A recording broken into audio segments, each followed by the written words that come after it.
Alors, bonjour à toutes et à tous, ou bonsoir, tout dépend à quelle heure vous regardez la vidéo. Je vous remercie de regarder du coup la deuxième vidéo interview du mois de février. Et j'espère que la première vous l'avez bien aimée. Donc maintenant, on va découvrir Andrea Po.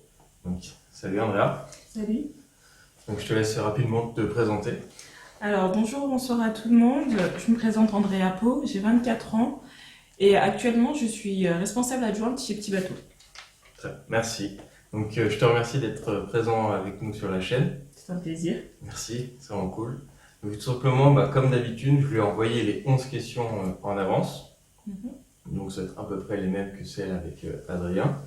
Et j'espère que tu les as préparées. Quand même. Bon, on va voir ça. YOLO. Voilà. Et du coup, simplement la première question, si tu devais te définir en 3 mots. Alors si je dois me définir en 3 mots, je dirais empathique, sincère et sensible comme femme. D'accord. Ok. Et maintenant, la deuxième question, c'est tout simplement, quel est ton parcours d'études, qu'est-ce que tu as fait au niveau scolairement parlant? Ok, comme tout le monde, primaire, collège. Et au lycée, je me suis orientée vers un bac pro vente. Et après, j'ai enchaîné avec un BTS MUC, donc management des unités commerciales, et juste après, une licence en marketing et communication. Voilà. Et après, j'ai fait 2-3 formations en dehors du scolaire. Par exemple, de Steve, booster d'excellence, tout ce qui est communication, leadership. Voilà. Très bien. Et du coup, pour ta licence et ton BTS, c'était quelque chose que tu voulais faire? C'était une orientation par choix ou... De base, non, parce que j'avais envie d'être journaliste avant. Mhm. Et j'étais en seconde générale. Au Mhm. final, je me suis rendu compte que c'était pas forcément ce qui me plaisait. Donc j'ai dû m'orienter autrement. Donc je me suis plus basée sur une filière de vente, sachant que je suis très ouverte et je suis beaucoup dans la communication. Donc c'est ce qui me plaisait vraiment. Et au final, après mon BTS et ma licence, je me suis rendu compte que c'est quelque chose que j'aimais vraiment. Très bien. Ok. Voilà. Et du coup, pour la troisième question, tout simplement, quelles sont tes passions? Alors, je suis passionnée de musique, même si je ne sais pas chanter. J'ai fait à peu près 1 an de piano, j'ai fait de la chorale, de l'opéra. Je suis passionnée de photos aussi, donc je fais des shootings de gauche à droite avec des copines ou un petit peu plus sérieux et procrastiner. Voilà, C'est c'est une une passion? passion. Voilà, D'accord. Eh bien, c'est une passion. effectivement. Donc après, quatrième question, quel est le premier projet donc, que tu peux être fier de toi et que tu as mis en place ces dernières années? Donc le tout premier projet. Le tout premier projet, c'était le projet que j'ai dû faire pour ma licence. Du coup, on était 4 avec des copines de classe. On a mis en place un blog dédié aux femmes, Rand, plus précisément. Et le but était de les mettre en valeur, donner des adresses pour tout ce qui est mode, tout ce qui est restaurant, comment prendre soin de son corps, entre guillemets. C'est pas forcément on est ronde, donc on est grosse, donc on mange mal. Et en fait, on a essayé vraiment de donner des astuces et mettre vraiment les femmes en valeur tout en faisant des interviews, en parlant de leur vie, de leur parcours, de leurs expériences. Voilà. Et après, au fur et à mesure du temps, j'ai repris le blog. Je me suis retrouvée seule parce que du coup, ça parlait plus trop aux filles.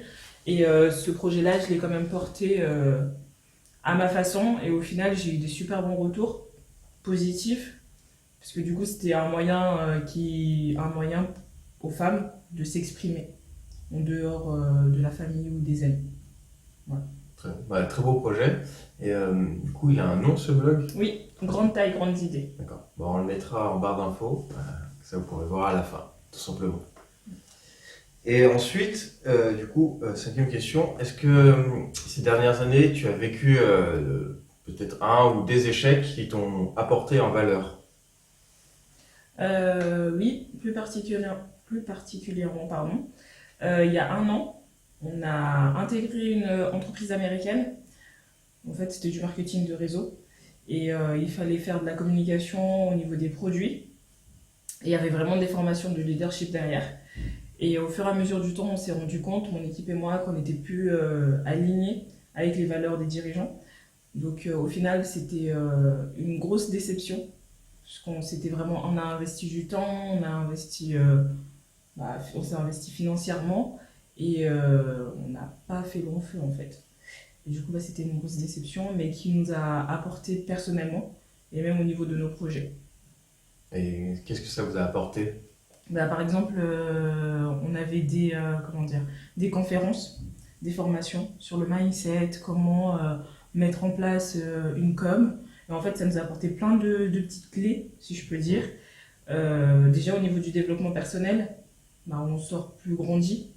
On a une vision plus large, on va dire, du monde de l'entreprise ou du monde en général, qui a plusieurs possibilités en fait qui peut s'offrir à nous. Il n'y a pas forcément, parce qu'on a fait un bac S, qu'on va finir scientifique, ou on a fait de la vente, qu'on va finir vendeuse, ou à Ikea, j'en sais rien, mais vraiment on a une vision en fait plus large de ce qu'on apprend à l'école ou dans la société. Très bien. Voilà. Ok. Et du coup, pour la 6e question, quels sont tes projets actuels, en cours, ou concrétisés, tout simplement? Alors, concrétiser, du coup, il y a le blog. Après, là, on vient de créer notre association qui s'appelle Evolve. Le but, en fait, c'est d'aider les jeunes à se développer personnellement déjà, au niveau des connaissances, au niveau des outils, pour pouvoir mettre en place plusieurs projets, des projets qu'ils désirent mettre en place, déjà, prioritairement. Et du coup, être là, en fait, partager des moments, partager des connaissances, et apprendre peut-être aussi des connaissances que eux ils ont à nous partager. Et c'est vraiment un blog dédié à toute personne. Un blog, une association à toutes les personnes en partant du plus petit au plus âgé. Et en fait, on veut vraiment créer, on va dire, une sphère de partage de connaissances pour pouvoir que chacun de nous évolue en fait. Voilà. D'accord. Et du coup, avec l'association, c'est ton projet? Voilà, ça c'est le projet avec l'association. Du coup, c'est concrétisé, c'est en cours. Et je viens de créer ma boutique en ligne. Félicitations. Merci. Du coup, le nom c'est Why Not Me. C'est que du prêt-à-porter grande taille. On part de la taille 40 à la taille 60. Donc là aussi, c'est dans la même continuité que le blog, de vraiment valoriser les femmes en les mettant en valeur avec les tenues, puisqu'on est jugé par rapport à ce qu'on peut porter.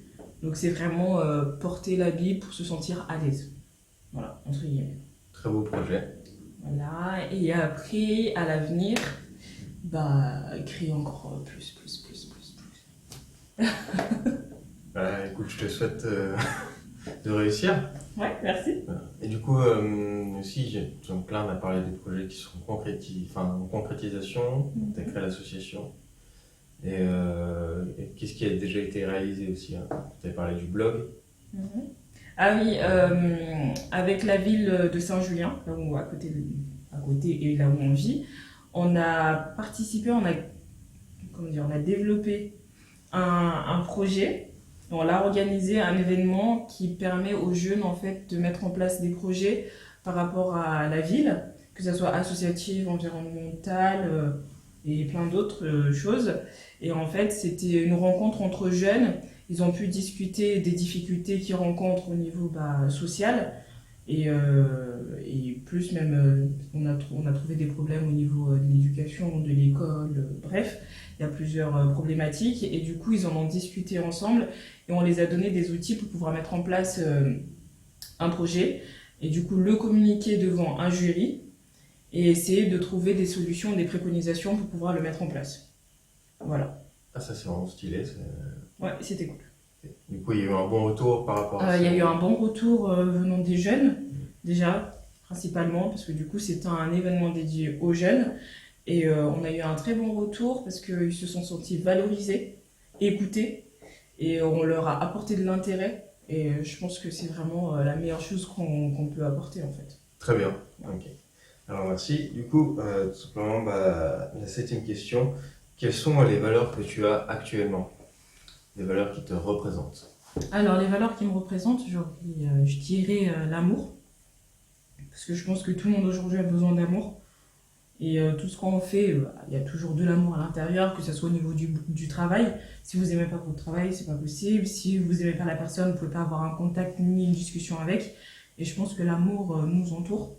Ce sera principalement ma valeur. Après, il y a de la confiance. Donc, si aujourd'hui on n'a pas confiance en soi, je pense qu'on peut rien faire du tout. Parce que j'ai pu le vivre les années précédentes, j'avais pas du tout confiance en moi. Et il y avait plein de choses, je suis passée à côté, clairement. Et petit à petit, plus on a de l'estime de soi, plus on a confiance en soi, on peut réaliser encore plus de choses. Donc voilà. Et après, une troisième valeur, je dirais le partage. Parce que je suis une personne qui partage énormément. Euh, J'attends pas un retour, mais je partage parce que je pense que c'est une valeur que je partage avec ma famille. On a grandi comme ça. Donc le partage. Très bien. Et du coup, là, je vais te poser. Du coup, c'est la 8e question. Donc, c'est une question un peu plus profonde, un peu plus vision tournée vers l'avenir. Dans 5 à 10 ans, tu te verrais comment si tu réalisais tous tes projets, que ce soit personnellement parlant ou professionnellement parlant? Alors, déjà, où je me verrai, je sais pas encore. Il y a plusieurs pays qui m'intéressent, mais je sais pas. Froid, chaud, je sais pas. Mais je me verrai déjà indépendante, que ce soit financièrement ou de ma vie. Je me verrai diriger ma propre entreprise. Donc le but c'est de créer ma marque plus tard. Donc espérons, normalement j'y crois, ça va être fait. Et du coup porter le plus loin possible le blog, vraiment. Et vraiment apporter, on va dire, du bien-être pour chaque personne qui sont dans le mal par rapport au manque de confiance en soi ou peu importe. Et après, je me verrais bien construire, construire, créer Créer, oui. un empire. Un empire. Un empire? Ouais, c'était un empire. Qu'est-ce que ça veut dire par construire un empire? Parce que ça peut être. Tu veux Oui. conquérir des territoires? Non, je pas. Je me vois vraiment, après pour l'instant, rien n'est fait, mais je me verrais pardon, vraiment réaliser un énorme projet avec toute ma famille. Parce que du coup, chacun de nous peut apporter des éléments super importants, parce qu'on a des parcours complètement différents, mais qui peuvent être rassemblés pour faire plus qu'un. Donc ça peut être une possibilité. Voilà, vraiment créer. Je dirais pas quoi, parce que déjà j'ai l'idée dans la tête, mais un truc énorme avec ma famille. Donc, je te le souhaite d'organiser tout ça. Ouais. Parce que c'est du travail, je pense. Ouais. T'es en bon terme avec ta famille? Oui. Bon. Voilà, c'est un défi encore. Petit à petit, l'oiseau fait son nid. C'est ça. Ouais. Donc maintenant, on avait une question. Si tu devais rencontrer la jeune fille que tu étais il y a quelques années, donc la jeune adolescente, donc généralement c'est à l'adolescence où on cherche qui on est, qu'est-ce qu'on veut faire plus tard, qu'est-ce que tu lui dirais actuellement? À vrai dire, quand j'étais ado, bon, je suis pas si vieille que ça, hein, mais quand j'étais ado, j'ai pas. Déjà, j'ai pas fait de crise d'adolescence. J'en ai pas fait. Je me suis pas posé 10 000 questions à savoir qu'est-ce que je veux faire, non, machin. Franchement, je m'étais jamais posé la question. Et je savais ce que je voulais faire. À la base, c'était pour être journaliste. Mais du coup, je me suis rendu compte dès la première année que c'était pas possible, c'était pas fait pour moi. Et je me suis dirigée vers une filière. Et au final, je suis encore à l'intérieur de cette filière.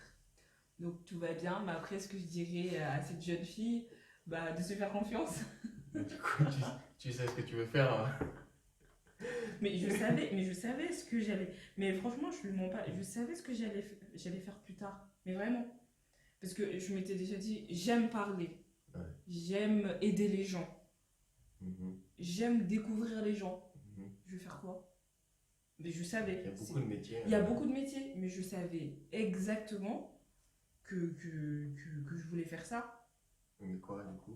Être responsable d'un magasin. D'accord. Voilà, c'était ça. Je savais. Et même en m'inscrivant au lycée quand j'ai changé de filière, je savais pas quelle filière il y avait dans ce lycée. Je suis arrivée, j'ai regardé, c'est ça. Je te promets, j'ai fait c'est ça, et c'est parti là. Petit à petit, BTS, c'était dans la continuité. Voilà. Mais après, je dirais à la jeune fille de se faire confiance. Je pense de garder le même caractère qu'elle a en ce moment. Parce que ça m'a beaucoup aidé. Voilà. D'accord, très bien. Et maintenant, qu'est-ce que tu pourrais partager aux personnes qui nous regardent? Donc, si tu avais un message à leur transmettre peut-être dans leur parcours scolaire ou leur projet, ce que toi tu as vécu et ce que tu aimerais bien leur retranscrire pour qu'ils réussissent à aller jusqu'au bout ou au moins à persévérer. Alors après, ce que je vous dirais, c'est de croire en vous, de vous faire confiance et surtout vraiment, vraiment de croire en vous.